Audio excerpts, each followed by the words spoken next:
Mintic. Darío Arizmendi es Caracol Radio. A las 7:33 saludamos al candidato por Colombia Humana, el doctor Gustavo Petro, aquí en los estudios de Caracol. ¿Qué tal? ¿Mucho trancón? Un poquito. ¿Sí? Sí, falta el metro. ¿Pero subterráneo o el elevado que está diseñado? El único metro que le sirve a Bogotá es subterráneo. Pero si ya está aprobado el otro y se ha invertido en No está dinero. aprobado. El que está aprobado es el metro subterráneo. Incluso lo aprobó Uribe, ¿sabes? Uribe en el COMPES del 2010 exactamente, y yo seguí ese COMPES. Y efectivamente le entregamos a la ciudad y al gobierno nacional los diseños en fase 3 del metro subterráneo. Pero si hay un alcalde que es autónomo, Sí, pues él lo suspendió, esa es la realidad. pero ya es un hecho. Que lo suspendió, sí, es un hecho, obvio. Van 3 años casi de suspensión del metro El subterráneo. metro lleva 50 años. Ya en para esta planeación. época, si él hubiera continuado la licitación, porque esa era la etapa en que estaba el proceso licitatorio, en este momento el metro estaría más o menos hacia la calle 60, más o menos aquí, en donde queda esta emisora. Bueno, es la cadena Caracol, 7:34. Hombre, ¿cuántas horas habla al día? Tantos debates, manifestaciones públicas, tantas cosas. Pues llevamos como 60 plazas llenas, ¿no? Hicieron un cálculo por ahí, pues como todo un cálculo, más o menos 500,000 de personas movilizadas en la campaña. ¿Y cuántas horas habla? Pues ya usted ve en mi voz, ya no me queda mucho, pero Pero falta mucho de campaña, 3 el semanas todavía. promedio son 2 horas, trato de explicar cosas del programa a la gente, ¿no? Y la gente la entiende, la comprende y se apropia el programa. ¿Qué lo pone tenso a usted, doctor Petro? Una campaña siempre es estresante, siempre. Y en la medida que se va acercando a su final es como si usted estuviera manejando un Ferrari. Yo no sé manejar, no tengo esa experiencia, pero me la imagino. Es como si manejara un Ferrari y esa no estrellarse. ¿Usted ya ha pedido plata para su campaña a qué personas o grupos o a nadie?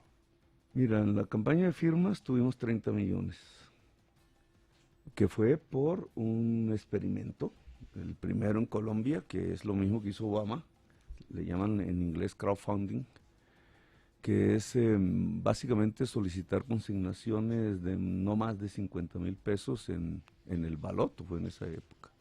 Y recogimos 30 millones y el banco nos cerró la cuenta.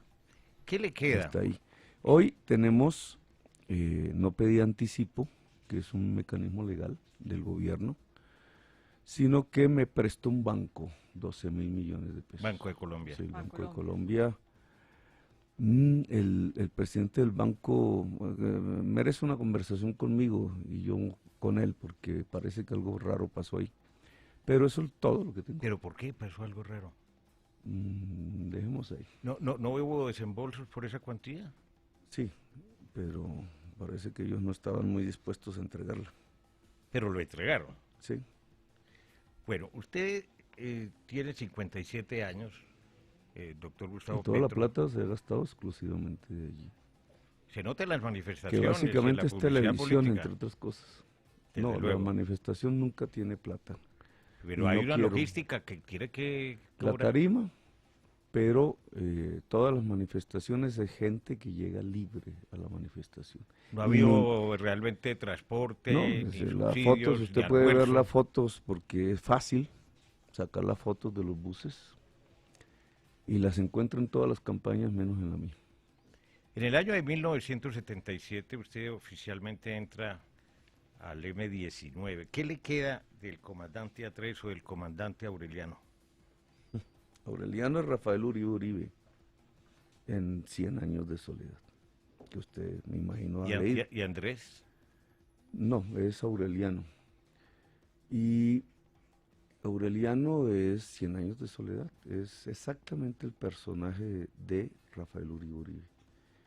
Y me gusta porque Rafael Uribe Uribe fue un congresista, lo mataron siendo congresista, a hachazos en la Plaza de Bolívar, y se levantó siendo liberal contra la Constitución de 1886, por allá hace un siglo, más o menos, más de un siglo. Y quienes derogamos la Constitución de 1886 fuimos nosotros. En la constituyente del 91. Exactamente. Y aspira a modificar esa constitución del 91 con pero otra constituyente. No, al contrario, es restaurarla. Es una palabra histórica, pero a la Constitución del 91 le quitaron uno de sus artículos fundamentales, que era la financiación de la educación pública.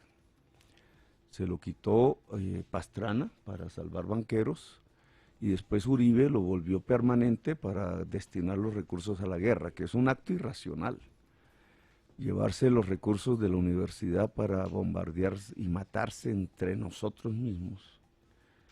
Y al final también llevarse a la juventud para lo mismo. Me parece un acto irracional de cualquier sociedad. Una sociedad así no es sostenible. Doctor Petro, ¿usted cree que la ideología, la matriz de la ideología del M-19 sigue siendo válida en la sociedad colombiana hoy? Sí, cuando se fundó ese movimiento y en su desarrollo, se propuso lo que ellos llamaron un proyecto democrático. Instaurar una democracia en Colombia. No reconocíamos que hubiese una democracia en Colombia en época del estado de sitio, usted se acuerda de eso, 25 años. Los jóvenes de hoy no conocieron eso. Pero era un régimen de excepción donde las libertades públicas no existían. Era una dictadura. Y fueron 25 años consecutivos. Dentro de la Constitución de 1886, que era una constitución autoritaria. Cuando yo era joven tenía 100 años esa constitución, un siglo. Y la propuesta del movimiento fue instaurar una democracia en Colombia, quitar el estado de sitio, hacer un diálogo nacional que permitiera una transformación democrática del país. Yo creo que eso sigue vigente. O sea, realmente es un ideario que usted trataría, si llegara a ser presidente, de poner en marcha. Está escrito en la Constitución de 1991 que nosotros hicimos, porque éramos la fuerza mayoritaria por elección popular. Recuerde usted que ganamos las elecciones de Asamblea Constituyente. Y el problema está en que no se ha aplicado. El Estado Social de Derecho, que era lo que Jorge Eliezer Gaitán llamaba la justicia social, no se ha aplicado en Colombia. Y no se ha aplicado en Colombia porque hay fuerzas retardatarias que quieren mantener el país en la inmensa desigualdad social que existe. Colombia es el tercer país más desigual del mundo, y en una especie de feudalismo vinculado al narcotráfico, que eso no existe en el mundo realmente, existe en Colombia. Y tenemos que superarlo si queremos construirnos como una gran nación. ¿Por qué Venezuela no lo ha logrado hacer con el chavismo, al que usted fue tan buen amigo del presidente Chávez, y con lo que ha ocurrido con el presidente Maduro, que tenía las mejores intenciones, un discurso fascinante como el que usted maneja en la plaza pública y en cualquier foro, y no ha podido ejecutar ni cumplir? Incluso cuando fue alcalde de Bogotá. Confundió usted dos cosas en su pregunta, ¿cierto? Porque habría que contestarlas por separado. Contéstelas por favor por separado. El chavismo en Venezuela es un régimen fundado sobre la explotación del petróleo. El petróleo no genera puestos de trabajo. Puede enriquecer a una sociedad dependiendo de su precio internacional, pero la puede empobrecer. Y desata una rapiña sobre el petróleo. Una sociedad no trabaja alrededor del petróleo. El trabajo es la fuente verdadera de la riqueza. El petróleo es como si usted se gana un baloto. Si lo encuentra, muy bien. Si no lo encuentra, no sostiene usted una sociedad a partir del petróleo. Y en esa medida, la promesa de Chávez en el 98 frente a Pastrana, que lloró delante de él, recuerdo yo eso, no lloró por Chávez, lloró por la tragedia de Armenia, del terremoto que acaba de suceder, era que iba a separar la sociedad venezolana y el Estado venezolano del petróleo, que ellos consideraban una maldición. ¿Lo logró? No, al contrario, profundizó la dependencia sobre el petróleo. ¿Sabe cuánto le significa ingresos al fisco colombiano la industria petrolera este año? 14 billones más 3 billones de regalías, son 17 billones de regalías. Si se le quitan realmente al fisco colombiano. Esa suma, ¿de dónde, cómo lo va a compensar? Desde Pastrana hay toda una intención de volver similar la economía colombiana a la venezolana, a partir de exportar carbón y petróleo. Esas cuentas que usted hace no están bien hechas. ¿Por qué? Porque existe en la teoría económica, probado en la práctica, un fenómeno que se llama la enfermedad holandesa. ¿En qué consiste? Cuando usted tiene un chorro de dólares entrando, un aumento de dólares debido a una exportación que no genera puestos de trabajo, como el petróleo, como todo aumento de oferta de un producto, baja el precio del producto, baja el precio del dólar.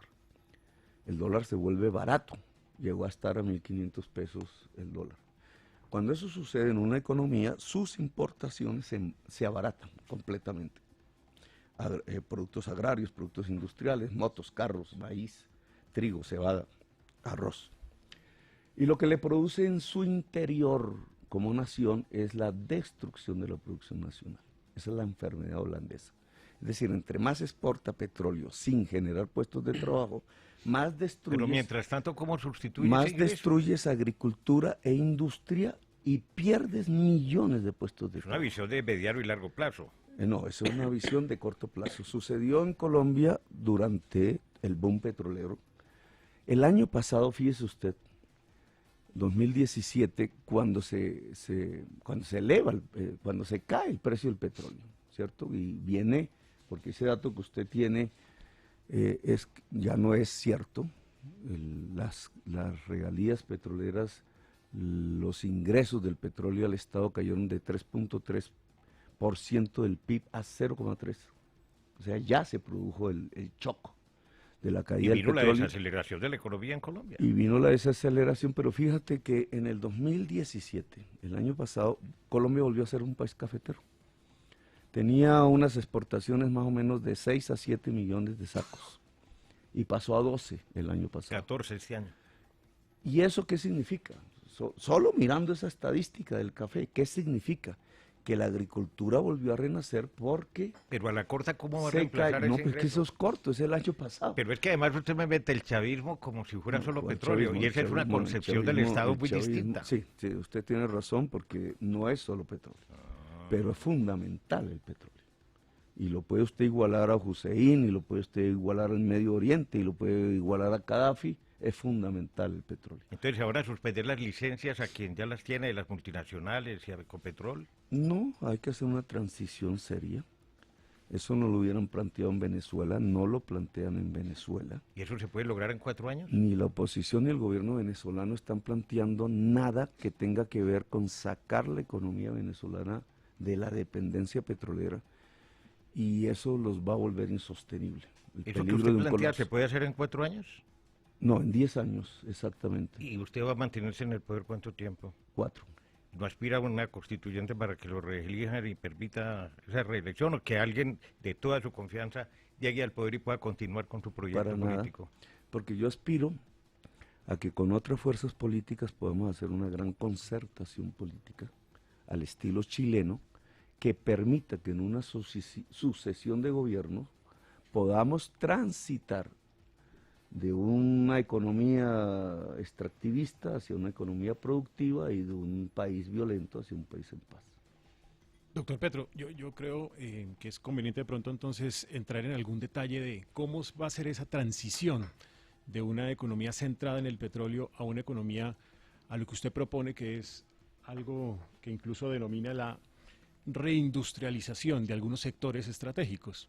Y usted mismo se refiere a sectores como el sector textil, se refiere al sector metalmecánico y algunos otros sectores de la industria. Y el agroindustria, que Y es el el agroindustria, primero, es y el el básico, turismo pero es el también. primero. Pero digamos, la pregunta de fondo, doctor Petro, es ¿cómo en concreto usted va a hacer ese proceso de transición? Y en especial en algunos sectores industriales que tienen el reconocimiento de que están viviendo un problema de falta de competitividad y de baja productividad. Es decir, ¿qué tan realista es realmente hacer el tránsito de una economía centrada especialmente en materia de crecimiento en hidrocarburos y minería a una economía que tiene que hacer el tránsito a unos sectores en donde tenemos fallas de productividad y de En donde competitividad? tenemos una vocación Una vocación, sí, pero las fallas de productividad también Nuestra existen. gran ventaja como país. Tenemos una vocación agraria, tenemos una vocación manufacturera. Pero por eso le pregunto, ¿cómo vamos a lograr que esos sectores, que son estratégicos seguramente para el país, estoy de acuerdo con usted, puedan realmente ser más competitivos y Mira, ya productivos? tenemos un primer hálito positivo, y por eso mencionaba el año 2017. Colombia no entró en una depresión económica como Venezuela, estaba en similares circunstancias, pero no entró en una depresión por una realidad económica. La agricultura salvó a Colombia. Floreció, no en las dimensiones que quisiéramos, pero el año pasado fue la agricultura la que salvó a Colombia de una depresión.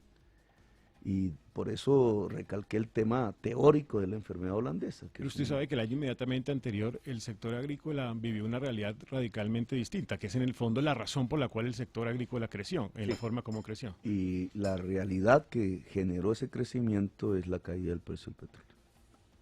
Es decir, el encarecimiento de las importaciones colombianas agrarias, que permitió un respiro a la agricultura. Y esa es la prueba, digamos, reina, que me permite decir no solamente que si vamos transitando de dejar en la economía extractivista el petróleo y el carbón, que además el carbón nos va a dejar a nosotros, no es que nosotros dejemos el carbón. Pero mire, usted menciona el caso del café. El café hoy está súper deprimido y está Sí, menos de pero porque 1.40. volvió a subir el precio del petróleo. Es que es, digamos, por eso no es de largo plazo. Usted ve un ritmo en el cual el gobierno de Santos no tiene nada que ver, no produce política pública.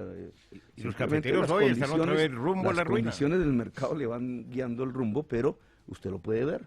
El año pasado se desploma el precio del petróleo y tienes una economía cafetera boyante. Y este año vuelve a subir el precio del petróleo y se te cae la Usted economía menciona el cafetera. caso de Chile, candidato Petro. Políticamente. Chile vive de la minería. Y desde hace 10 años es el principal exportador de cobre al mundo. Desde hace mucho tiempo, ¿no? Y es minero. Pero Chile ha hecho un gran esfuerzo por desligarse del extractivismo y pasar a economías productivas.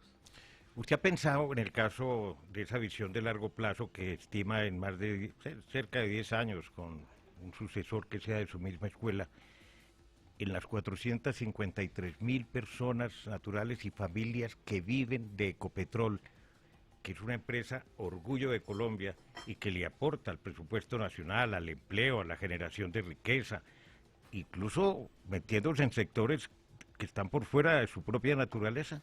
¿Qué va a hacer de ellos cuando escuchen esto? Usted transita, y transitar de una economía extractivista a una productiva implica lograr muy tranquilamente que su mundo laboral del extractivismo pase sin mayor conflictividad hacia el mundo productivo.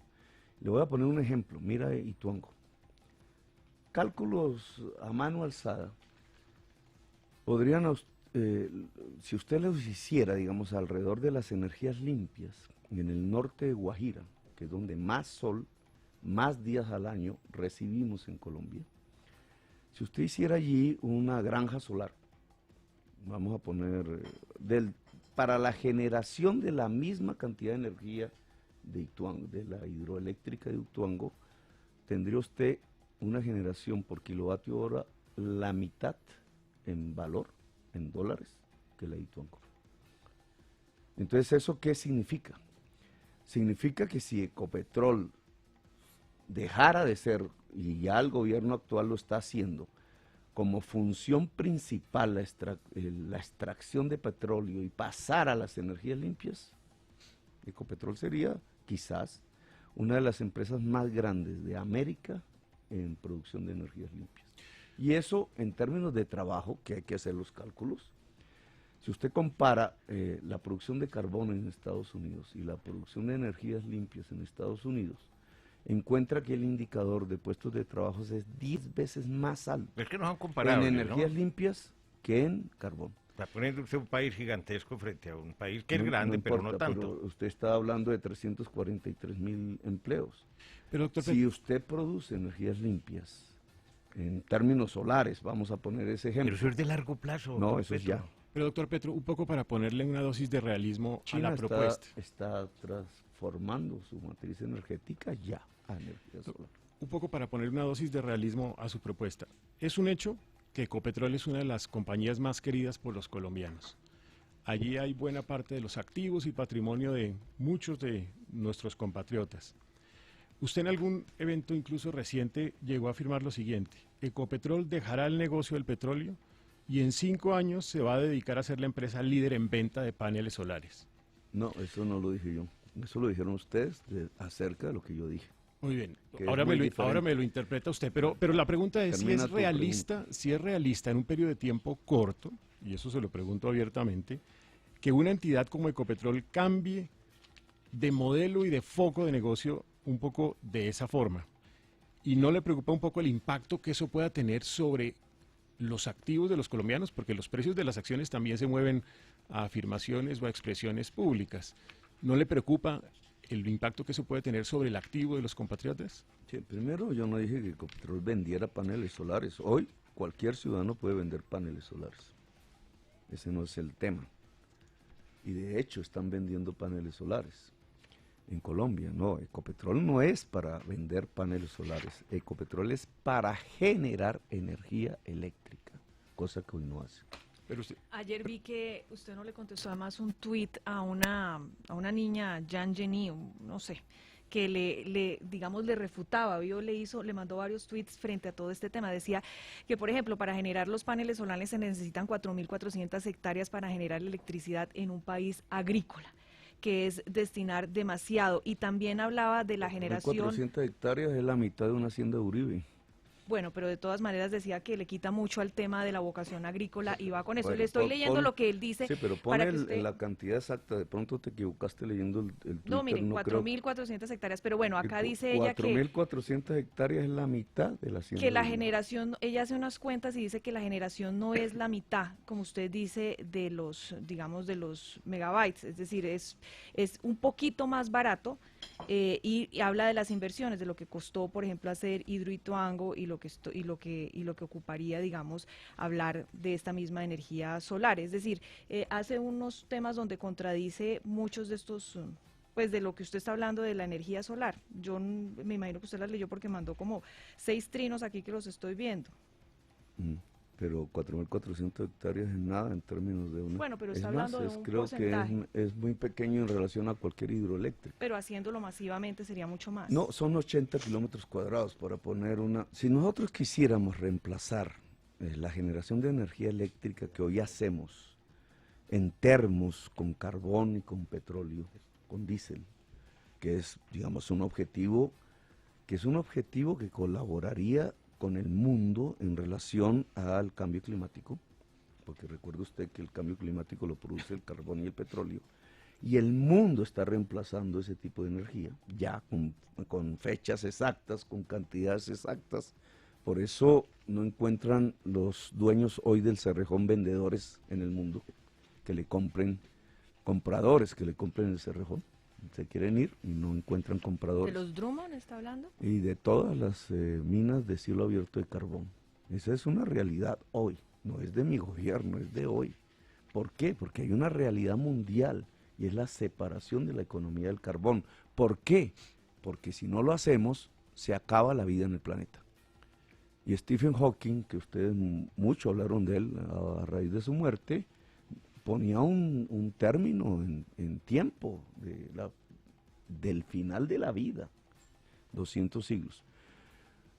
Nos burlamos a veces de eso, 200 siglos, no, 200 años, 2 siglos.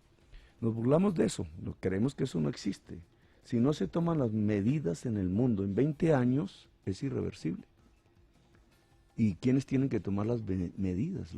Las sociedades y los políticos, los estados. ¿Y en Colombia qué significa? Significa que tenemos que transitar de una matriz energética como la que tenemos, con un transporte como el que tenemos, con unos usos de energía como los que tenemos, hacia energías limpias. Y ese tiempo no es de largo plazo, ese tiempo es una década. Y el próximo gobierno tiene que comenzar, tiene que poner los cimientos y adelantar el proceso. Y para ponerlo en términos de números, nosotros tenemos una matriz energética de 3,6 gigas gigasvatios hora en energías sucias. Esto daría para muchas conferencias, Sí, doctor eso Petro, y significa, el para tiempo se agota. reemplazarlo, para ponerlo en términos de tu Twitter, 80 kilómetros cuadrados de paneles solares. Doctor Y Petro, 80 kilómetros cuadrados de paneles solares se ponen en el norte de La Guajira. Si quisiéramos hacer Sí, eso aumentar la agricultura. concentradamente, y lo podría hacer Ecopetrol, y sería Ecopetrol una de las grandes empresas americanas, no solamente colombianas, Pasamos a otros en temas, generación de doctor energía Petro. limpia. doctor Petro, le cambio de tercio. Si el Congreso, a pesar de que tiene, como usted lo ha señalado, una bancada alternativa muy importante, quizás la más grande en mucho tiempo, no hace los cambios que tiene que hacer en materia de reforma política para que el sistema sea más transparente, en materia de una muchas veces aplazada reforma de la justicia, una opción es la Asamblea Constituyente, que usted mismo Que pasa por el Congreso. que pasa por el Congreso. ¿Cómo es la Asamblea Constituyente que usted podría imaginar para tramitar en los 4 años? ¿Para qué temas? ¿En qué condiciones se tramitaría? ¿Y qué pasaría con el mismo Congreso de la República? Mira, la Constitución del 91 es una constitución democrática profundamente moderna. No se trata de cambiar la Constitución del 91. Incluso yo diría, se trata de repararla, porque le han hecho daño en los últimos gobiernos. Por ejemplo, en el tema de la educación, como mencioné antes. Yo quiero un sistema de educación superior gratuito, y eso es dinero. Y quiero un sistema de atención integral a la primera infancia que permita que en Colombia no mueran niños de hambre. ¿Y eso sería objeto de una constituyente Podría acotada ser- para educación? Podría ser de ley, y usted mismo lo pone sobre la mesa, el hecho de que el Congreso electo tenga una bancada alternativa mayoritaria, relativamente, no es mayoría absoluta, es mayoría relativa, pero eso no estaba antes, no está en el Congreso actual, permite una opción que hay que Pero probar. ¿con qué plata, doctor Petro? Mira, Eso vale todo el presupuesto nacional. No vale todo el presupuesto nacional. Por El exagerar, sistema pues. de educación superior gratuito, que nosotros tenemos la experiencia en Bogotá, porque es que esa es una de las gracias de esta campaña y de esta candidatura, es que probamos cosas en Bogotá. Entonces podemos hablar a ciencia cierta. ¿Cuánto vale? Vale 14 billones adicionales al actual presupuesto de educación superior. 14 billones de un presupuesto de 230 billones, que es lo que hoy tenemos. Claro, usted podría, por las magnitudes de la cifra, decir, pues es posible. Realmente no es posible. O sea, ¿qué le quitaría presupuesto? Ajá, tienes que ¿A transitar. los militares? No. Los militares tienen que educar el ejército y la policía. Digamos, el Ministerio de Defensa de su presupuesto tiene que tomar como una decisión presupuestal la educación superior Pero no habrá incremento para el presupuesto de las fuerzas militares. Yo no lo veo necesario porque estamos en el posconflicto. Ni rebajar el pie de fuerza tampoco. No, porque al reducir ejército tienes que aumentar policía. Pero ¿y dejar policía como está hoy en el Ministerio de Defensa? ¿O a usted le gusta la Esa idea es de que una la reforma de policía ley. se vuelva un cuerpo más civil adscrito al Ministerio del A mí me Interior? interesa que la policía sea más profesional, con mejores salarios Dependiendo de quién. del Ministerio de Gobierno. El O sea, Ministerio del Interior. estaría de acuerdo con pasarlo al Ministerio del Sí, Interior. es un debate, ¿Y el pero SMAT? el SMAT, ¿Dónde lo...? mira, también es una experiencia bogotana, ¿sabes? De mi gobierno. Nosotros teníamos unos cuerpos de resolución de conflicto. Se llamaban las chaquetas rojas, salían siempre antes de cualquier confrontación entre policía, SMAT y ciudadanía, siempre había un proceso de diálogo, de solución del conflicto, cualquiera que fuese. Transmilenio era el más extendido en Bogotá, y sigue siendo, Sigue siendo. y peor.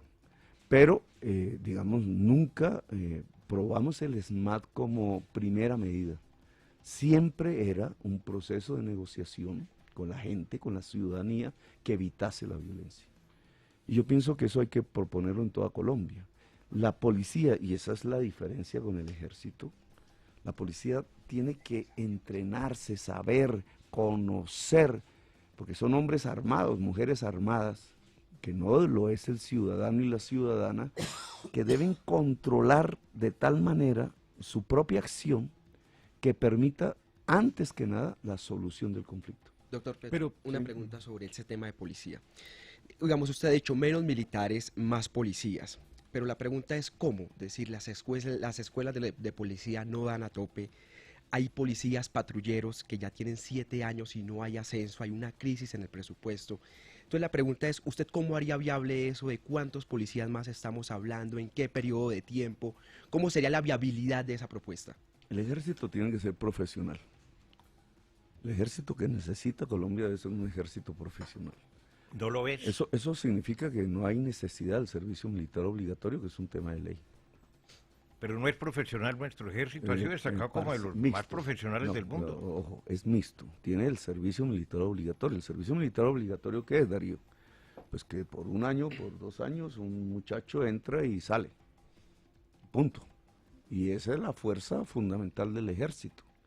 No, un ejército profesional es que el muchacho o la muchacha que entra al ejército va a hacer su vida, su vocación, su carrera en el ejército. Son años.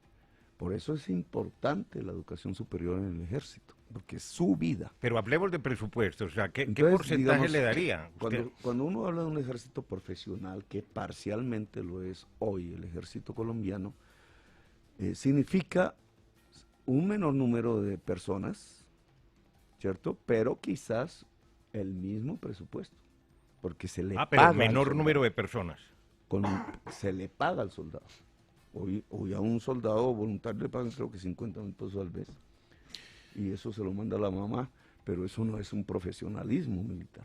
Y con el tema de policía, doctor Petro, ¿cómo haría? Entonces, la policía en Colombia tiene que aumentar, porque ese es el posconflicto. ¿Posconflicto qué significa? Que ya no necesitas tanto el ejército para actividades internas en el país, como hoy se usa, aunque hay un tema que yo quiero aquí subrayar que me parece el mayor riesgo de Colombia en este momento fuera de la desigualdad social, y es que los carteles mexicanos están ya controlando ejércitos privados en Colombia. Y no solamente allá en el sur del litoral pacífico, en Medellín, el Golfo Urabá va en expansión. Es una forma... ¿Cómo los va a combatir? Eso que lo llamábamos el paramilitarismo empieza a cambiar su esencia. Y puede ser peligrosísimo porque los ejércitos bajo los carteles mexicanos tienen más capacidad de fuego. Porque los carteles mexicanos tienen más capacidad que ¿Y los cómo otros. los va a combatir, doctor Petro? Bueno, entonces, si me haces esa pregunta, lo que pasa es que es otra, pero contesto. La mafia tiene poder político en Colombia y eso es lo que la hace en este momento fuerte. Hay que quitarle el poder. Y ese poder se le quita quitándole la población que controla. Y hay 3 formas de control mafioso sobre la población. Campesinado, cultivador de hoja de coca, consumidores de droga, jóvenes populares, fundamentalmente, en las grandes ciudades, y la economía que yo llamo popular, que son millones de personas que tienen que acudir al gota a gota de un sistema de crédito usurero, 20% mensual de interés. Criminal, es un lavado de dólares y cubre millones de personas en todo el país. Sobre esos 3 elementos fundamentales, la mafia establece un control sobre la población que vuelve político y militar. Entonces, una labor fundamental para debilitar la mafia y golpearla militarmente y represivamente es quitarle la población. Y son 3 tareas diferentes. ¿Cómo le quitas la población campesina cultivadora de hoja de coca? Hoy hay un gran vacío en la propuesta del gobierno. 2. 1. No habla de sustitución de tierras. Y aquí vamos al tema de, digamos, eje de mi programa, que tiene que ver con que la tierra fértil se pueda distribuir a la gente que tenga vocación de producción de alimentos. Pero eso es un elemento, sustitución de tierra, no solamente sustitución de cultivos. Y 2, no es solamente sustitución de cultivos, es sustitución de cultivos agroindustriales y el proceso de industrialización debe ser de propiedad del campesino. en las zonas cultivadoras, si no, no compites con un proceso industrial, agrario, que es la hoja de coca vuelta a pasta. Son dos elementos de una nueva estrategia. ¿Cómo le quita la juventud consumidora de drogas a la mafia? Doctor Petro, en los me barrios? permite, le hago un paréntesis sobre un asunto absolutamente puntual que se deriva de todo esto del cartel de Sinaloa, que es lo que está sobre la mesa en materia de extradición. Justamente todo el tema de Jesús Santrich tiene que ver con cartel de Sinaloa, y uno de los instrumentos para combatir esos carteles, se ha dicho, es la extradición. ¿Usted está de acuerdo con la extradición? ¿Extraditaría a Santrich si es presidente de la República cuando eso haya cumplido los distintos trámites, si llega a su despacho? Si la Justicia Especial para la Paz, que es de acuerdo al tratado que firmó este gobierno con la FARC, dice en su informe que Santrich cometió delitos de narcotráfico después de la firma de los acuerdos, y está vigente el tratado de extradición, y si yo soy presidente, lo extradito. Y si no, o sea, ¿está dispuesto a derogar el tratado de extradición? No dije eso, lo extradito fue lo que dije. Pero después no trataría de derogarlo. Mira, yo pienso ya en la política antidrogas en general, y estaba haciendo un planteamiento, que lo fundamental es nacionalizar la política antidrogas, y tiene un eje fundamental, que es quitarle la población que hoy controla la mafia como organización. Usted habla de una criminal. alianza entre mafia de políticos colombianos y la mafia de los carteles de México. ¿Por qué no dar nombres? Sí, porque son afirmaciones generales, nombres de políticos colombianos asociados a los carteles mexicanos. Mira, yo oí muchos nombres de políticos colombianos asociados a los ejércitos privados del narcotráfico para hacer política. En 7 años que fui parlamentario, arriesgué mi vida en ello, y el 35% del Senado de la República fue a parar a la Pero cárcel. hoy hay esa misma connivencia. Hoy tenemos una transformación como ha sucedido en estos últimos 40 años, hay una transformación que la prensa no ha analizado, y a mí me parece mucho más riesgosa que lo que había antes. Y es que carteles extranjeros hoy tienen el control de los ejércitos privados de Colombia en el narcotráfico. ¿Hay políticos metidos? Seguramente, porque cuando usted tiene control poblacional, tiene la política en las manos. Doctor Petro, como nos pusieron un límite de tiempo, avancemos con cosas mucho más concretas. A tono con lo dicho usted, que era una propuesta al doctor Carlos Ardila de comprarle las tierras y la finca de su ingenio Inca, ¿le haría una propuesta similar al expresidente Uribe de comprarle su tierra de Luérrimo? Con mayor razón, porque Ardila Lule tiene tierras productivas, fértiles, productivas. Y Uribe Vélez tiene tierras fértiles e improductivas. Es uno de los mayores latifundistas improductivos. ¿No tiene ganado allá? Eso no es productividad.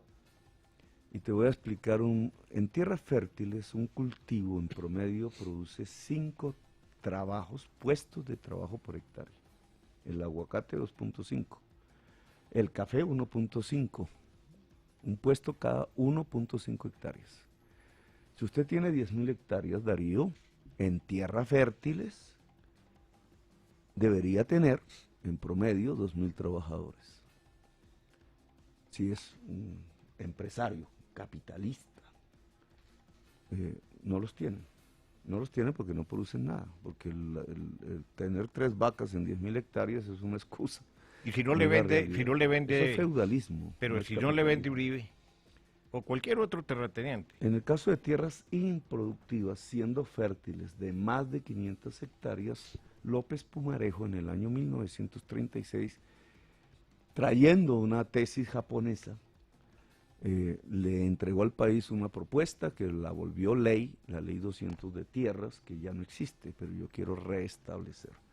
La ley 200, que fue lo que permitió la industrialización del Japón. Y la película esa que usted ve, El último samurái, en su vieja versión o en su nueva, es la película que cuenta eso. Cómo Japón superó el feudalismo, ¿a partir de qué? De una transacción con los dueños de la tierra feudales que no producían alimentos en la tierra, comprándole la tierra con títulos de deuda pública. ¿Qué fue la propuesta de Alfonso López Pumarejo? Poner un alto impuesto predial o de renta presuntiva a la tierra fértil en propiedades de más de 500 hectáreas si no producen. ¿Cómo se comprueba si no producen o si producen? Pues con el criterio que te acabo de decir. Es presente las cotizaciones de salud y pensiones de sus trabajadores. Ah, no hay. Ah, son 10 en 10.000 hectáreas. ¿Cuántas presentaría Álvaro Uribe, por poner un ejemplo?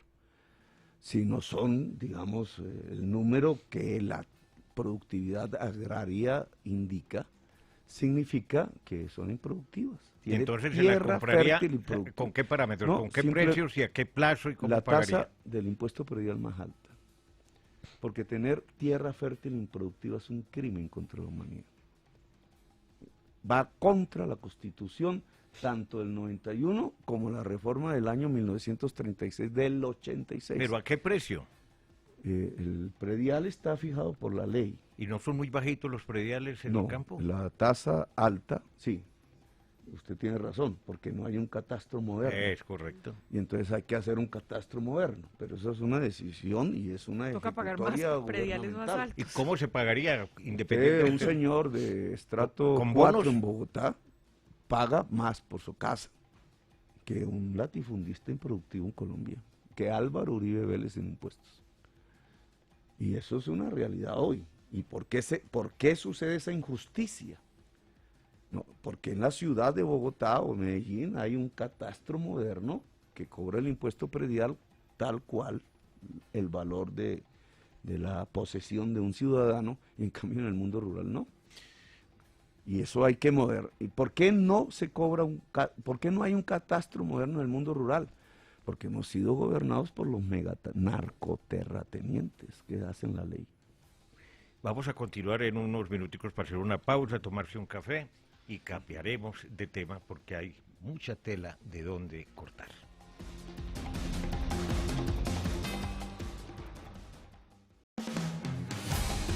Darío Arizmendi es Caracol Radio.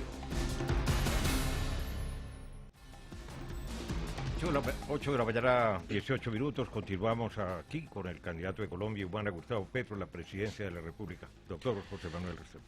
Yo quisiera, doctor Petro, que usted me ayude como para entender cómo va a ser el cuadre de las finanzas públicas de su gobierno.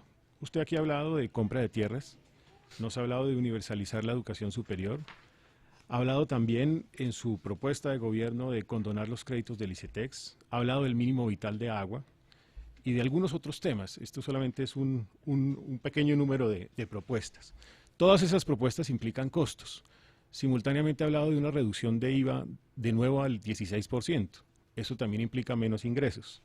Ha hablado también de sostener la regla fiscal y ha hablado de hacer una transición del sector de hidrocarburos que hoy en día o antes de la crisis reciente aportaba de manera significativa, hoy en día aporta menos, pero de todas maneras sigue siendo importante en el Producto Interno Bruto del país. La pregunta es cómo va a lograr cuadrar usted las finanzas públicas de Colombia, sobre todo, entre otras, además, cuando la propia Comisión del Gasto habla de una brecha fiscal de por lo menos 1 a 2 puntos porcentuales para los próximos 2 años. De acuerdo a la reforma tributaria de Santos, que es un regalo, es una especie de subsidio al revés, ¿no? A lo Robin Hood, pero al revés. Que ya lo traía Uribe y por eso está preso Arias. El sistema tributario colombiano hoy es un sistema de subsidios a los más poderosos y está descansando sobre las clases medias cada vez más. Y entre más se propone reducirle los impuestos a los magnates, y en esto va la propuesta de Duque y de Vargas Lleras, ambos juntos en eso, más haces sostener el Estado sobre la clase media y los trabajadores. Y en esa medida se vuelve injusto y no es sostenible, porque la clase media la empobreces, así de simple. Y no se trata de empobrecer la clase media. Un país que quiera prosperar, lo que tiene es que hacer crecer la clase media, ¿Pero es cómo? decir, los pobres tienen que volverse clase media. ¿Cómo? En el mundo rural hay un tema fundamental, la tierra fértil, no único. En el mundo de la economía popular, que es como se desenvuelve la economía de la gente con menos capacidad de pago, tienes que democratizar el capital, y eso significa sacar el gota a gota y poner una banca pública que dé crédito, porque la banca privada no lo da a la economía popular. Banca pública de primer piso, compitiendo por el ahorro. Tienes que poner las energías limpias. El tema de la casa generadora de energía eléctrica no es una utopía, eso está en todo el mundo. Pero no me ha contestado, doctor Petro. Disminuir los costos de energía y producir en la casa. No me ha El saber que es lo fundamental, es lo fundamental. Pero eso Más no se que logra la en 4 tierra. años, doctor Petro. Digamos, un gobierno de 4 años sienta las bases de los procesos. Igual que Alfonso López Pumarejo en su Revolución en Marcha pudo haber modernizado a Colombia. ¿Quién va a ser su heredero político después de esos 4 años? A lo mejor un liberal, a lo mejor un conservador progresista. O a lo mejor un hombre de las FARC, de pronto. Yo no creo que la FARC llegue al gobierno, porque la gente no quiere a la FARC. Y la FARC realmente, digamos, si usted quiere examinar políticamente a la FARC, tendría que igualarla al uribismo. Son 2 proyectos políticos ligados a la premodernidad colombiana. La FARC no propone una modernidad y el uribismo no. O sea, es un retroceso al siglo XIX en ambos aspectos. Por eso la existencia de la FARC le dio la fuerza popular al uribismo. Pero si usted quiere, es una economía moderna del siglo XXI, que es la articulación de cerebro y saber con energías limpias. Eso no está en la FARC, eso no está en el uribismo, eso es una nueva fuerza política. Pero se la pongo más fácil. Díganos 3 nombres en los que ha pensado si usted llegara a la presidencia para ser ministro de Hacienda, por ejemplo. Sí, mira, está José Antonio Campo, está Eduardo Sarmiento, está Rudolf Homs, está Salomón Kalmanovich y está Ricardo Pero esa es Bonilla, la escuela económica que ha gobernado este país en los últimos esa es la años. escuela keynesiana que no ha gobernado Colombia. Perry fue ministro de Hacienda. Y Holmes no, también. no, Homer fue ministro de mencioné a Hacienda. Perry. A Rudolf Holmes. Rudolf Homs sí fue Y a Ocampo Ocampo. también. Pero ellos son de la escuela, Rudolf Homs es neoliberal. Y está Pero con Rudolf Humberto de la Holmes- Calle Pero eso ahora. que usted ha Sí, nombrado, eso ¿cree no- que le van a eso no aceptar? significa- Mira, la procedencia política de la gente, como demostré en mi gobierno de Bogotá, es lo que menos me interesa a mí. Digamos, yo no soy sectario. Óigame, pero ¿por qué tantas Es de más, esas los personas gobiernos deben que ser trabajaron con pluralistas. usted, que estuvieron tan cerca a usted, ahora están en otras campañas, están en otras toldas, no están apoyándolo a usted? Porque es Si un tanto gobierno lo pluralista. conocen y Si yo estuvieron a metí su lado. liberales a gobernar, ¿qué los metí? Liberales a gobernar conmigo. Y se entendían conmigo programáticamente alrededor de lo que era Bogotá Humana. Yo por qué iba a obligarlos a que una vez se acabara el gobierno de Bogotá Humana, en lugar de regresar al Partido Liberal, que regresaron, estuvieran conmigo. No, Pero eso hay no. gente que es de sus entrañas. Navarro, por ejemplo, mírelo, hoy está con Fajardo. Y para la alcaldía de Bogotá va a tener que contar con nuestro apoyo. O sea, que usted dice que Navarro vuelve. Claro. Vamos a seguridad. Vamos, doctor Petro, vamos a hacer un ejercicio. Navarro está en el mismo proyecto democrático que nosotros. Pero Doctor está en Petro, vamos a otro hacer un candidato. ejercicio, pregunta Es muy diferente a concreta Lucio, ¿no? para respuesta concreta. Hay una gran sobre- diferencia entre Navarro y Lucio, históricamente. ¿Cuál Lucio? ¿Carlos Ambos Alonso? son del M19, ambos. Pero Carlos Alonso no está en nada, esta es la esposa. Lo mismo. Doctor Petro, vamos a intentar ahora el tema de seguridad. Preguntas muy concretas para respuestas concretas. Sometimiento a la justicia. El gobierno presentó un proyecto de ley para intentar someter colectivamente Clan del Golfo. ¿A usted le gusta ese tema de sometimiento a la justicia? ¿No le gusta? ¿Le haría cambios al proyecto de ley? Me gusta, pero hay que establecer un nuevo concepto que es el sometimiento a la justicia colectivo, que no existe. El sometimiento a la justicia que hoy existe es Es individual. individual. Y las organizaciones mafiosas que hoy existen son colectivas, son redes transnacionales incluso. Entonces, digamos, la figura del sometimiento a la justicia individual se queda pequeña ante la realidad. Lo haría colectivo. contemporánea. Disidencias de las FARC. ¿Mano dura, sometimiento a la justicia o se abriría un espacio para que se acojan al modelo de los acuerdos de La Habana? ¿Cuál es su Cualquier política? fuerza que hoy esté en los campos de batalla son narcotraficantes. Entiendo a los medios de comunicación cuando trata de vender el concepto de disidencia, porque es tratar de revivir el concepto de guerrilla política. Pero eso es un tema de los medios, político, tiene una utilización política.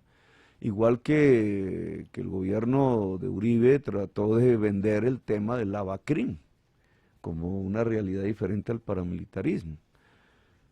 No, lo que tenemos en los campos de batalla son fuerzas narcotraficantes del estilo de los conflictos del siglo XXI que se mueven alrededor de la codicia y que pueden ser perpetuos.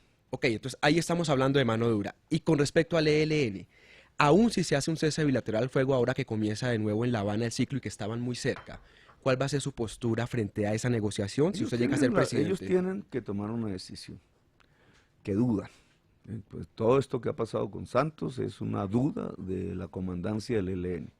O siguen el camino del sacerdote Camilo Torres Restrepo, y su camino no es más que la política entonces, o siguen el camino de Pablo Escobar. Y esa decisión no es del Estado, esa decisión es de ellos. Por eso, y su posición el 7 de agosto, una vez usted se posesione, si llega a ser presidente, ¿cuál va a ser frente a esa siguen el negociación? camino del sacerdote Camilo Torres y dejan las armas, o siguieron el camino de Pablo Escobar y es un combate con la misma dimensión e intensidad que con cualquier otra fuerza narcotraficante del país. Otro tema, sobre el asunto de la frontera con Venezuela. 1.3 millones de venezolanos han llegado a Colombia. Hay alcaldes en las ciudades fronterizas que dicen eso nos ha disparado el tema de inseguridad, no está comprobado. Hay choque ya entre colombianos y venezolanos por acceso al trabajo. ¿Cuál va a ser su política integral en el tema fronterizo humanitario? Campamentos humanitarios, que entren a puertas abiertas totalmente, deportaciones. ¿Cómo va usted a manejar esa crisis? Que nos dicen los datos, y hay que verificar primero si son ciertos, porque son datos muy inmediatos, es que entran y se van. Entonces queda un remanente más o menos estipulado en 500.000. No, todos los que entran van siguiendo hacia otros lugares, van con destino a los Estados Unidos. Pero una parte queda. Eso hay que confirmarlo bien, porque los datos son fundamentales para una política pública. Independientemente del dato, hay que hacer una conferencia internacional sobre la migración venezolana.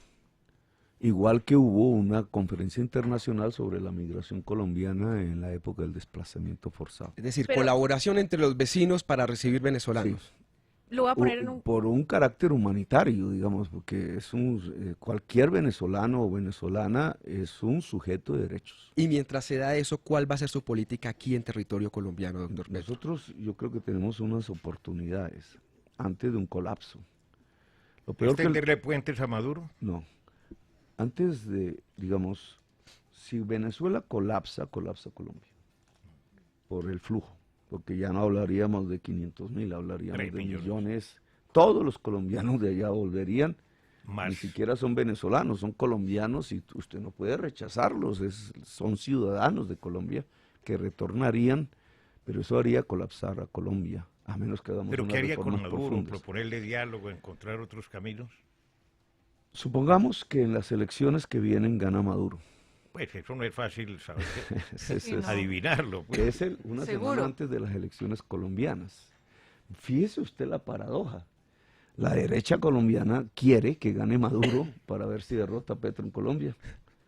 Una paradoja. Yo no quiero que gane Maduro. Gana Maduro, Pero, esa es una realidad, gana bueno, Maduro, ¿qué pero hace? digamos, esa es nuestra disputa interna, pero en relación a la realidad de la frontera, es que en Venezuela se está viviendo un régimen dictatorial, un clientelismo exacerbado. Ese carnet de la patria que llaman ellos es a cambio de bonos alimenticios y se vuelven militantes del Partido Socialista Unificado de Venezuela. Ofrecieron bonos votos, para el voto, dijo son ayer votos. Maduro. Entonces es una forma, es el mismo clientelismo, Es pero compra digamos, del voto. eso ya es un fraude. Claro, no lo reconocemos en Colombia, ¿no? Porque aquí se compran los votos también, no sé cuántos millones, pero eso es un fraude. Y lo que está haciendo Venezuela de manera explícita, el gobierno venezolano, es un fraude. Pero bueno, supongamos que entonces gane Maduro. ¿Qué es, Ojo, ¿para qué? es un fraude. Ok, ¿Qué de acuerdo. significa? Que no hay democracia. Pero para el ¿Y qué término de la- significa que no haya democracia? Como no hay democracia en Brasil en este momento, no hay democracia en Venezuela y nosotros logramos una democracia en Colombia. ¿Pero usted quiere un ¿Cuál es la régimen en actitud Colombia como el de democrática? Venezuela? Como el de Hugo Chávez, ¿usted quisiera que Hugo Chávez estuviera vivo y rigiendo los destinos de ¿Sería Venezuela? distinta Venezuela con Chávez? Mira, Chávez tuvo una oportunidad que se la dio su propio pueblo, separar la economía venezolana del petróleo. Pero no lo hizo, No lo usted lo hizo. dijo. Y murió, ya, esa es la realidad, no lo hizo. Maduro es 100 veces inferior a Chávez. Maduro es un mal gobernante, esa es la realidad. Pero usted dijo, Y la torpeza de gobierno, de las políticas públicas de gobierno, la reemplaza con emisión de dinero y por eso la hiperinflación y con dictadura. Es decir, no fue capaz de plantear un tránsito democrático a su país Pero usted en no unas teme. condiciones de crisis. ¿No reales. teme, doctor Petro, que con estos anuncios y con lo que se ha llegado a desprender después de algunas de las afirmaciones suyas, si usted llega a ganar, no habrá una enorme fuga de capitales? No se dejarían de hacer en Colombia cualquier cantidad de proyectos multinacionales que traerían dólares, que generarían empleo no solamente en la industria extractiva, sino en otros sectores. ¿No teme que aquí haya un pánico económico con ustedes? No, porque eso mismo que usted acaba de mencionar lo dijeron un mes antes de posesionarme en la alcaldía de Bogotá. Y los 4 años de la Bogotá Humana fueron el mayor porcentaje de inversión extranjera en Bogotá. De otro tipo, no Sí, pero petrolera, por no su carbonera. estilo de gobierno, por su administración. Porque la ciudad al progresar, porque es que la inversión extranjera seguía por unas señales. Claro, si un gobierno te dice petróleo y carbón, pues los inversionistas del carbón y el petróleo entran, o los del oro, como pasa en Santurbán. Pero si uno dice energías limpias, metros, red ferroviaria nacional, estructura para la universidad pública, infraestructura para el agua potable, en fin, y el agua para la agricultura o la agroindustria como un motor, entonces una serie de inversiones extranjeras que no son las del carbón y las del petróleo vienen.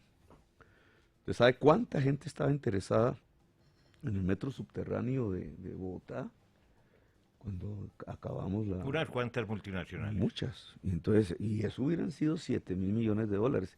En solo los tranvías ofrecidos ya, porque eran iniciativas privadas, los tranvías de Bogotá, que eran 4 corredores regionales, porque salían también de Bogotá hacia Zipa, hacia Faca, hacia Soacha, había 3.500 millones de dólares de inversión extranjera que desechó Peñalosa por sus buses, que es un enorme error, pero digamos, una ciudad, un alcalde desechó 3.500 millones de dólares de inversión extranjera en tranvías y 7.000 millones de dólares en el metro subterráneo. Más de 10.000 millones de dólares en Bogotá. Estaban sobre la mesa, no podemos decir En que teoría, ¿no? No, estaban sobre la mesa, porque la iniciativa privada solo había que firmarla, por lo menos el tranvía hacia Faca. ¿Usted cree que hizo una buena alcaldía en Bogotá? Sí, todos los indicadores son positivos. Los indicadores sociales, excelentes. Los indicadores económicos de la ciudad y los indicadores financieros de la ciudad fueron óptimos en los 4 años de gobierno. Señor Gustavo Petro, yo he recogido algunas inquietudes de los ciudadanos, por ejemplo, frente al tema de Transmilenio. Durante sus 4 años de gobierno de Bogotá, ¿por qué no renegoció los contratos de Transmilenio que vencieron en el año 2013 con los privados y decidió prorrogarlos aumentando la vida útil de los buses? ¿Por qué no construyó la troncal de Transmilenio sobre la avenida Boyacá a partir del cupo de endeudamiento que le había aprobado el Consejo en 2013? Ni tampoco reconstruyó las troncales de la avenida Caracas, de la autopista norte, con las que se había comprometido. Mira, prorrogar contratos es renegociar. Ahí estás equivocada en tu pregunta. Nosotros renegociamos. Y renegociamos en función de reducir la tarifa técnica, que es la porción de dinero que por pasajero se entrega al operador privado.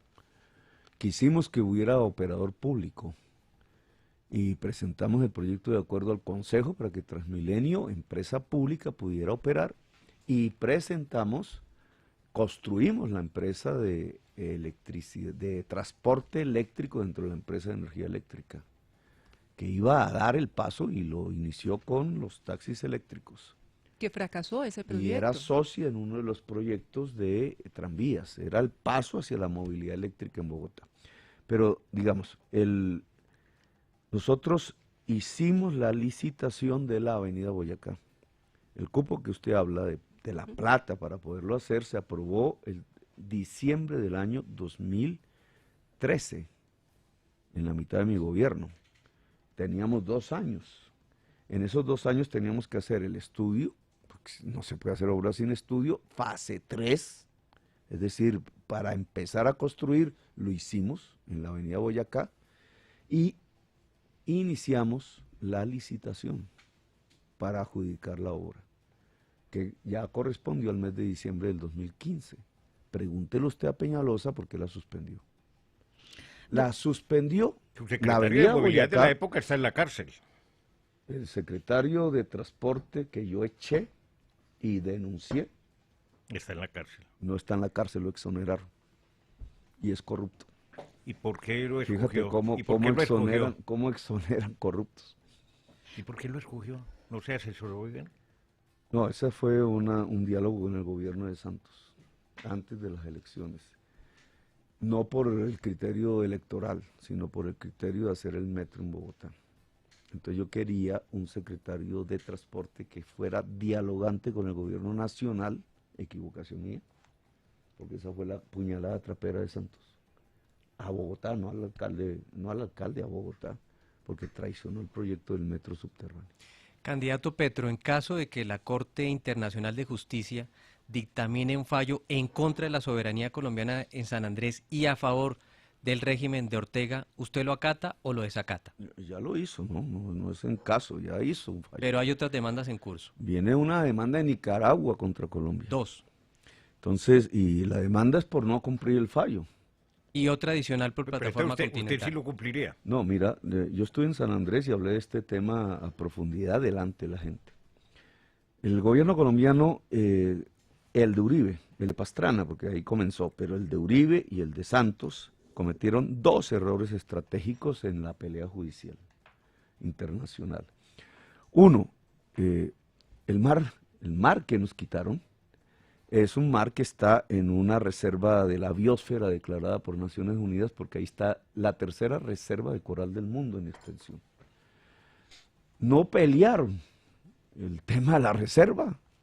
¿Sabes por qué? Porque querían explotar petróleo ahí en los corales, que es la fuente de la vida marina.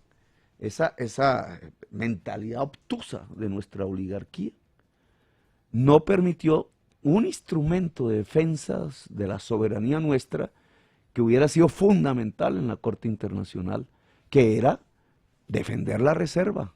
Y entonces, el segundo elemento estratégico de error carazo es que ese mar que nos quieren quitar, y el primer fallo es que nos lo quitan, tiene una soberanía radicada en la población. Y la población que hay allí se llama la población raizal de San Andrés. Y en la defensa de los abogados bogotanos, amigos de Santos y amigos de Uribe, no existe ni la palabra biosfera y la defensa de la reserva de corales, ni existe la palabra pero independientemente raizal de esos fallos que Entonces supuestamente ahora menciona, nosotros... ¿acata usted no el fallo? Ojo, y lo dije en San Andrés.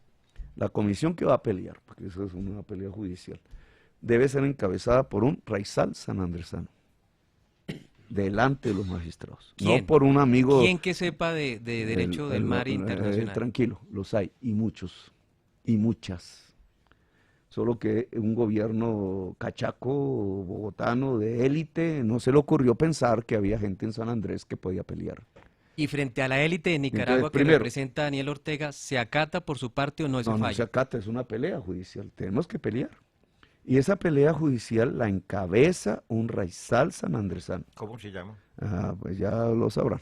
tranquilo, eso no se me preocupe, pero es un raizal sanandresano. Y los dos criterios estratégicos para la lucha de Colombia por la soberanía, que estos gobiernos retardatarios desde los famosos 30 del siglo XX vienen perdiendo territorio.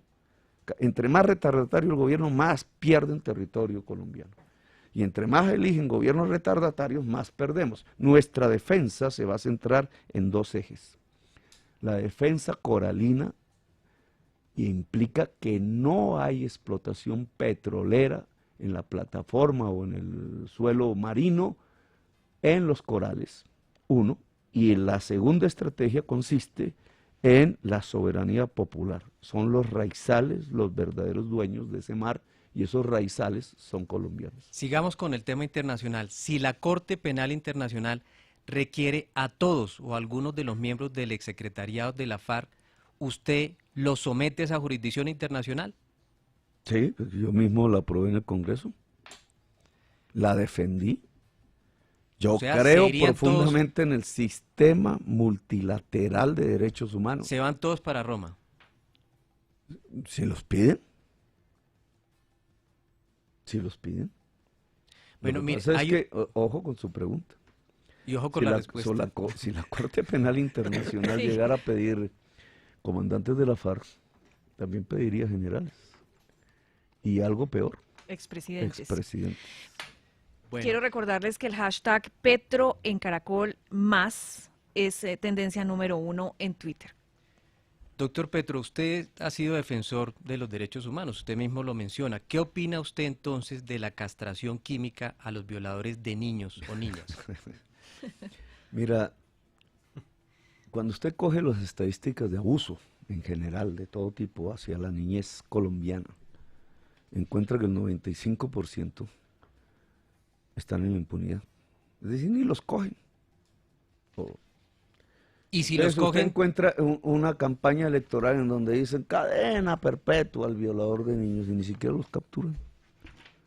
Ni siquiera los capturan. El primer elemento de una política real, seria, no populista, como la que usted menciona, para defender nuestra primera infancia, que es la prioridad de la Colombia humana, que hay que defenderla hasta de los gobiernos y de los políticos, porque se les roban la comida a los bebés. Los matan de hambre. Mire lo que pasa en La Guajira. Pero mire usted lo particular. Ojo, en La Guajira, no me interrumpas. Se le critica de populista. Sí, pero yo no soy populista. Por eso. Lo que pasa es que hay ciertos periodistas que no saben qué es el populismo. ¿Qué es el populismo? No, yo le voy a releer una definición de Joseph Stiglitz, premio Nobel de izquierda. Los populistas, Stiglitz es de izquierda. Sí, señor, y dice que los populistas, exfuncionario del Banco Mundial, prometen a las masas una mejor vida solo para decepcionarlos, que prometen a las masas una mejor vida solo para decepcionarlos. Ajá, y los que prometen una mejor vida y no lo decepcionan, ¿qué es? Pues que habrá que ver quién, quién ha logrado Hay eso. populistas de izquierda y de entonces derecha. el alcalde de Bogotá redujo a la tercera parte de la pobreza en Bogotá. Estadísticas DANE. ¿Se acuerda de la frase de Daniel García? Ojo, entonces, ¿qué es? ¿Un antipopulista? Un buen gobernante. Un buen gobernante. Mire, hablando de populismo... El buen gobernante es el que dignifica a la persona humana y el que construye el bien común. Pues eso sí, alguien ve el Eso no es vaso medio populismo. lleno o medio vacío, Hablando como de dicen, porque Pero hay quienes las se sintieron estadísticas decepcionados son- por usted y hay quienes obviamente, se sintieron obviamente claramente Por ejemplo, tú te representados. sentiste decepcionada de mí, pero obviamente, si las Dele estadísticas chance. DANE, que no son de la alcaldía, te dicen que entre el 2012 y el 2015 se redujo la pobreza en Bogotá a la tercera parte en 4 años. En Colombia también este gobierno ha Que yo reducido esperaba el tampoco. metro, el tranvía. En Colombia. todo En eso. Colombia se redujo, pero no a la tercera Bueno, parte. Pero Mire, por ejemplo, señor Petro, también mucha gente se quedó esperando los colegios que usted prometió. Son unos colegios, por ejemplo, los jardines infantiles, 400 jardines infantiles que estaban dentro del plan de desarrollo que le aprobó el Consejo, tampoco se construyeron en Bogotá. Son cifras de la Contraloría al término de su gobierno.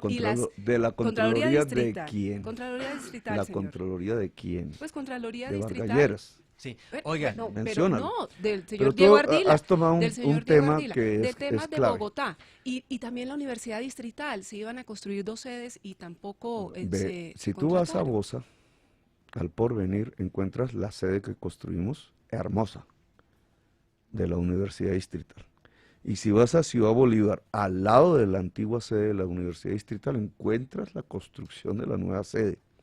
Y si vas a Kennedy, encuentras la construcción del ITC, que no es la Universidad Distrital, pero es también la Universidad Pública de Bogotá.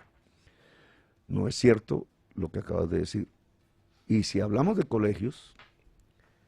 86 que iba a construir el lote nuevo o reconstruir. No, ese cuento del lote nuevo es tuyo.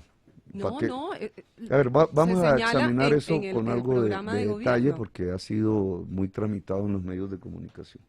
Queremos poco tiempo. O sea, ¿cuál es el objetivo en la educación secundaria en Bogotá? Tenemos más o menos cobertura y tenemos que aumentar calidad. Para aumentar calidad dijimos jornada única. Eso no es un programa solo de Bogotá.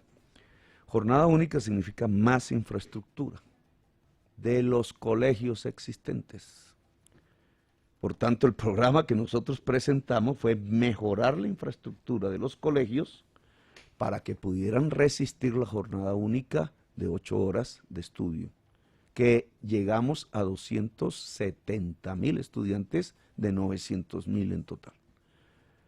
¿Y cómo lo hicimos? Con 45 sedes nuevas de colegio.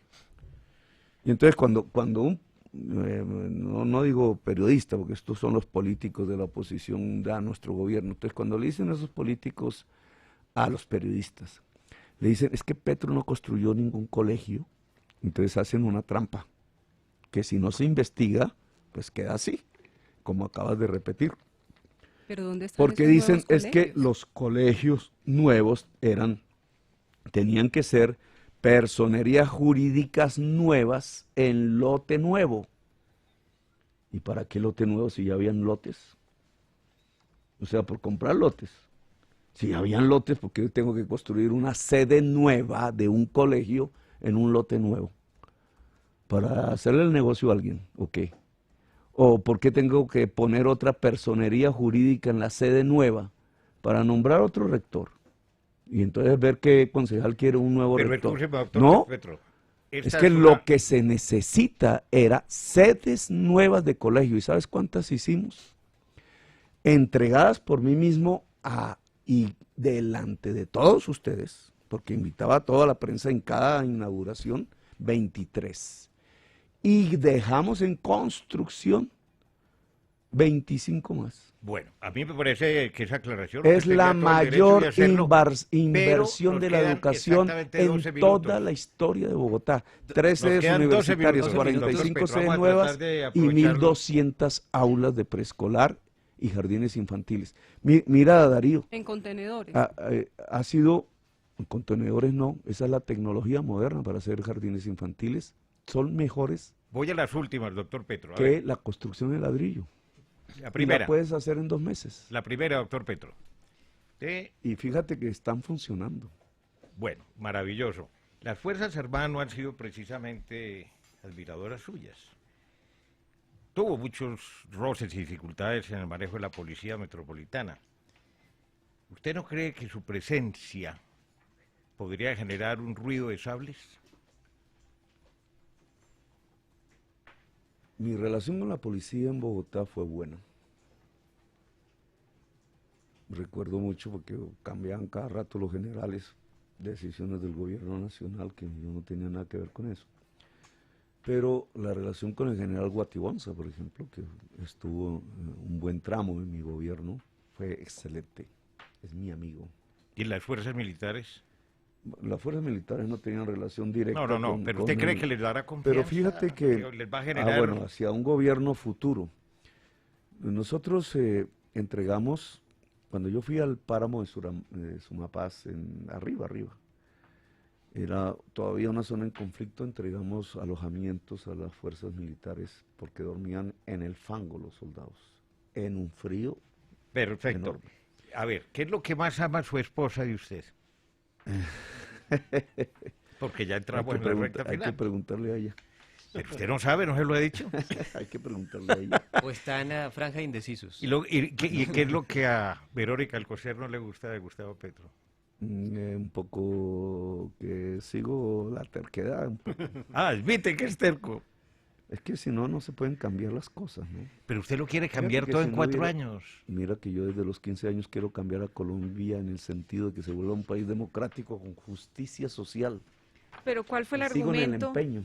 que usted usó con su suegro? Porque él no era muy partidario de que usted le pretendiera a su hija y mucho menos que se casara. Un ¿Cuál de los hombre- suegros? Porque el último, que es el que último. importa. Tuvo 3, ¿no? Sí, 3. No, 2. 2,5 Dos. entonces. ¿Cuál fue el argumento que usted lo dio para convencerlo que le dejara pretender a Verónica? No, él no se opuso nunca. Yo le leí a ella que sí, que al Ella- papá... Él, no, lo que tú leíste es que él políticamente era, porque él murió, conservador alvarista, Ujú. de estirpe laurianista, digamos, Sí. en el pasado. Y el laurianismo y el alvarismo ha tenido una buena relación con nosotros, en general. Acuérdese que hicimos la Constitución del 91. Pero juntos. por eso secuestraron A Álvaro Gómez. Álvaro Gómez. Sí. Eso fue antes, pero precisamente... O sea, el secuestro Empezó los el unió, censo, curiosamente. es que Síndrome de el Estocolmo. proceso de paz definitivo del M-19 con el Estado colombiano surge a partir de la negociación alrededor de Álvaro Gómez. Y es un tema difícil, Pizarro lo encaró, pero allí resultó una relación política intensa y estrecha entre el alvarismo político, digamos, como corriente política, y el M-19. Se volvió la mayoría en la Asamblea Nacional Constituyente. Doctor Petro, si usted a pesar de las encuestas queda de tercero en la primera vuelta, ¿a quién apoya en segunda vuelta? Déjame pensarlo porque nosotros vamos a ganar en primera vuelta. Bueno, a ver, La presidencia. a ver, yo- En Pero usted tiene primera algo en vuelta. común con Duque. O sea, tiene más en común de lo que uno pensaría. Ambos les encanta el vallenato y cantan. Baila muy mal. pero competir les con un encanta el costeño- vallenato. Competir con un costeño. Es Óigame, más- una cosa, que yo sepa, no lo he leído, no lo he escuchado en los últimos años, usted como militante del M-19 pidió alguna vez perdón a los familiares de las víctimas del Palacio de Justicia o, por ejemplo, a los familiares de Gloria Lara, que fue asesinada por el M-19, o de José Raquel Mercado, para citarle unos pocos casos. A ver, Darío, investiga bien. No, por favor le pregunto, que no Pero lo sé. simplemente puedes buscar en internet el caso Gloria Lara. Que las cadenas de odio del uribismo tratan de achacarme, ¿no? Esa es la contracampaña y usted al mencionarlo pues les da fuerza. Pero Gloria Lara fue asesinada por un juez y una banda común y quedó así en el proceso judicial de hace muchas décadas, no por ninguna guerrilla ni nada por el estilo. ¿Y José Raquel Mercado? Y cuando asesinaron a José Raquel Mercado, tema del cual el M-19 Responsable. hizo una excusa pública, etcétera. Yo tenía 14 años de edad y era monaguillo en mi colegio de bachillerato.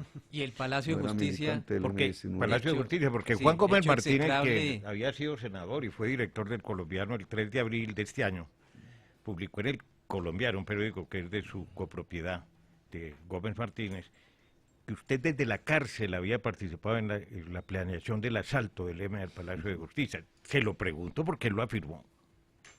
Y es un hombre serio. Sí. A mí me ha parecido. Pues al Puede afirmar ser que eso esté no mal es serio. informado. ¿No ¿Usted es lo serio? niega? No, claro, obvio, porque además yo era concejal de Zipaquirá. A mí me cogieron preso siendo concejal de Zipaquirá. Yo no era un militante armado del M-19. ¿a usted Era lo cogieron preso concejal. con armas? No, Sin armas. sin armas, pero me condenaron fue por armas porque era la única manera. Le Decían pusieron que 2 un arma. granadas. Bueno, nunca he tenido una granada en mi vida.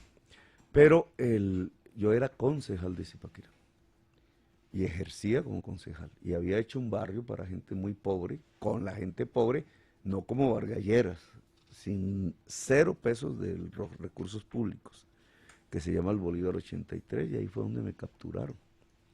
Y me capturaron como concejal de la ciudad de Zipaquirá y me llevaron a la tortura. Y yo diría, y es que en la tortura se podía planificar algo. Y durante todo ese tiempo que estuve en la tortura, después me pasaron a la cárcel. Yo no conocía Bogotá, yo estaba en Zipaquirá. Y me hice hombre en la cárcel realmente, porque fue duro. Ahí comprendí lo que era el país. Pero un acertijo como eso, de que desde una cárcel con 3 anillos de seguridad, me trasladaban de cárcel en cárcel porque yo le enseñaba a leer y a escribir a los presos, porque era profesional, yo era economista, profesional. ¿Se le olvidó la economía? ¿Le parece que se me ha olvidado? No sé. Oye, hablando de economía, usted tiene embargados sus activos. ¿Cómo van a decir? ¿Quién le está pagando hoy en día su manutención, sus gastos personales, si usted tiene embargadas sus cuentas, sus bienes, producto de algunas decisiones de la Superintendencia de Industria y Comercio, de la Contraloría Distrital? ¿Quién le paga a Gustavo Petro su modus vivendi? A ver, si le voy a hacer esta pregunta a usted. Estoy listo. Porque está con su suspicacia profunda, tratando de insinuar cosas que no son. Bueno, hágala. Si usted le embargan sus cuentas y deja de tener cuentas corrientes y de ahorros, porque se las embargaron, quedan congeladas, que es lo que me pasa a mí, que no las tengo. Y Caracol le va a pagar a usted su salario por ser periodista aquí en esta mesa. ¿Cómo se lo paga? Bueno, primero yo no soy candidato presidencial, No, pero le digo, pero en ese caso, ¿sabe qué? Yo honro el embargo y se va a pagar el embargo. Eso es lo que yo hago honesta y decentemente. $100 millones lo vas a pagar. Claro, es que se va obviamente apoquinando las cuentas que uno haces, tenga. Lo que tú haces, si eres un hombre responsable con tus hijos y con tu mujer, es que Caracol te pagan un cheque y vas, los descambia y le das la comida a tus hijos. Pongo a trabajar a mi mujer. mujer. Tu primera responsabilidad. Bueno, ya era hora de que trabajara. Oiga, Pues doctor sí. Petro. Y eso es lo que yo hago. ¿Sabes de qué trabajaba? En todos estos 2 años después de ser alcalde, Dilo. dando conferencias sobre cambio climático en las universidades. Y eso da plata. Me entregaban un cheque por cada conferencia y lo descambiaba y alimentaba a mis hijos gracias a eso. Me Como queda una cualquier última padre inquietud, doctor responsable de Gustavo familia. Petro, y es la siguiente. Hace una semana en Hora 20 con Diana Calderón y los invitados, usted habló de que si no se encontraba una solución con la tierra que quiere para los indígenas del Cauca, aunque ese ingenio de Cauca, realmente allá hay más de 500 pequeños propietarios que son socios de ese ingenio y venden su producción y están contratados. ¿Se podría producir en Colombia o en esa región una violenta guerra social? Son palabras textuales. ¿En qué consistiría esa violenta guerra social? Si usted mira en internet y pone masacre del Nilo, en Caloto, eso quedaba en Caloto, norte del Cauca, ahí mismo, cerca de Puerto Tejada, donde estaba. Ahí mataron 19 indígenas en una presión que los indígenas estaban haciendo sobre la tierra y la respuesta fue la masacre. La masacre implicó un acuerdo del Estado después, que consistía en la entrega de 15.000 hectáreas en el norte del Cauca. El hecho y el acuerdo del Estado mostró algo que hoy es la realidad. Digamos, hay tal olla a presión, conflictos interétnicos, una población creciente en tierras infértiles, en las montañas, que va a provocar, ya lo es. Lo primero que provocó fue un desplazamiento hacia el litoral pacífico en el sur, y se convirtió el sur del Pacífico en la primera zona exportadora de cocaína. Y eso tiene ejércitos privados, digamos, la nueva guerra en Colombia está ahí, ya, con carteles mexicanos, con muertes, con todo lo que ustedes mismos denuncian en los noticieros. ¿Cómo se soluciona eso? Eso se soluciona con tierras fértiles. Y no estaba equivocado el Estado cuando aceptó en la negociación judicial entregarle 15.000 hectáreas a los indígenas, que es un pacto firmado por el Estado colombiano y que hay que honrar, parcialmente avanzado, pero parcialmente. Ahora, para esto hay que hacer un acuerdo social ahí en el Cauca, porque si no el Cauca va a estallar. Y eso es un acuerdo social. Decía el señor Carvajal, el fundador del grupo Carvajal, el viejo patriarca, fundador empresario, decía, no puede crecer una empresa sana si el contexto que la rodea está mal. Y ese es el tema que cualquier empresario debe entender en Colombia. Y en Bogotá, pues lo probamos nosotros. Si la sociedad está, digamos, bien, la empresa crece. Si la sociedad se cae, se degrada, entra en conflictos, ahí no hay posibilidad de construcción de riqueza. Pues mire, doctor Entonces, Petro, digamos, ese es un tema de acuerdo social. El Cauca necesita un pacto social ya, porque si no, ahí va a crecer la nueva guerra. oiga, se ha acabado el tiempo, habíamos hablado de hora y media, se acaba de cumplir la hora y media aquí en Caracol. Usted tuvo que llegar un poco tarde por razones de movilidad. La Pero, falta del metro. La falta del metro. Pues le deseamos un feliz día y muchas Yo voy gracias. a hacer el metro, ojo, primer acto de gobierno. Pero si usted no es alcalde. No, porque el metro es financiado por el gobierno nacional. Muy bien. Acuérdese. Bueno, Con señor, el son Banco las 9, un minuto, llegan las 70% noticias es en el- Caracol. El metro.